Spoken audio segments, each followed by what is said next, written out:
Okay, so grab your tea, sit down because I am going to tell you something that is going to ruin the way you think the Middle East, Europe, and honestly, the whole world map.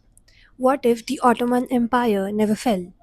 Like, never ruined, not collapsed, not carved up, not humiliated at the end of World War One like some tragic, overstretched empire that just couldn't keep up? What if it survived?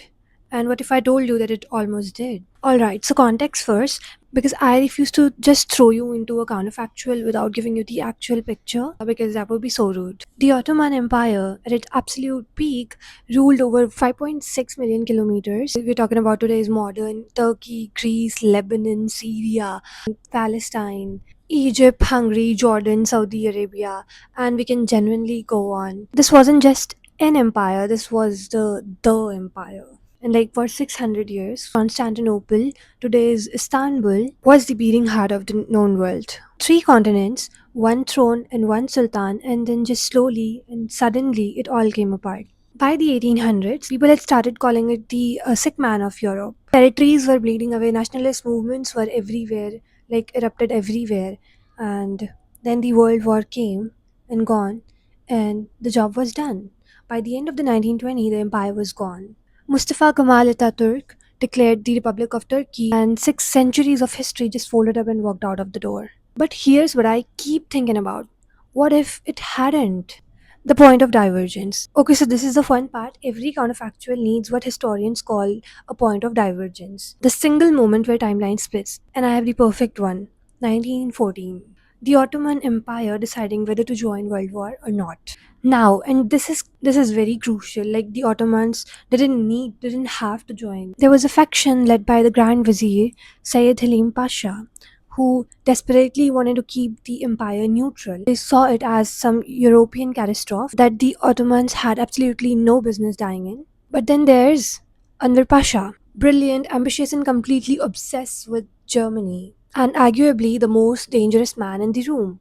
He essentially drags the empire into the war on German side secretly, almost unilaterally, by allowing two German warships to shell the Russian port under the Ottoman's flag. Like he supposedly allowed it secretly. So what if Enver Pasha is outvoted? What if Sayyid Halim Pasha gets his way and the Ottomans sit World War One out entirely? Everything changes. First, and I want you to really sit with this, there is no Skies Picot Agreement. If you don't know what it is basically the secret 1916 deal between Britain and France, where they sit down and like took a pen and draw lines across the Middle East border, completely arbitrary borders. No regard for tribe, religion, language, culture. Just here's your bit, here's my bit, cheers. Those lines still there. Those lines still bleeding. No Ottoman collapse means no sky spycott, which means the modern Middle East, with all of its manufactured conflicts, which actually makes no cultural sense at all, its century of instability looks completely different. Whether it looks better is the conversation I want you to have in the comments. Secondly, Israel and Palestine. The Balfour Declaration of 1917, where Britain promised a land for Jewish people in Palestine. Because at that time, British controlled the land after dismembering the Ottoman Empire. No collapse, no British role, no British role, no Balfour Declaration. At least not in that form. The entire trajectory of one of the world's most painful conflicts shifts on its axis. I'm not saying it's paradise, I'm saying it's different. Profoundly, unrecognizably different. No Ataturk revolution. Now, this is a bit controversial here, but I want to be fair here. Ataturk modernized Turkey extraordinarily, at extraordinary speed. Alphabet reform, secularism, women's rights, legal overhaul, genuinely remarkable.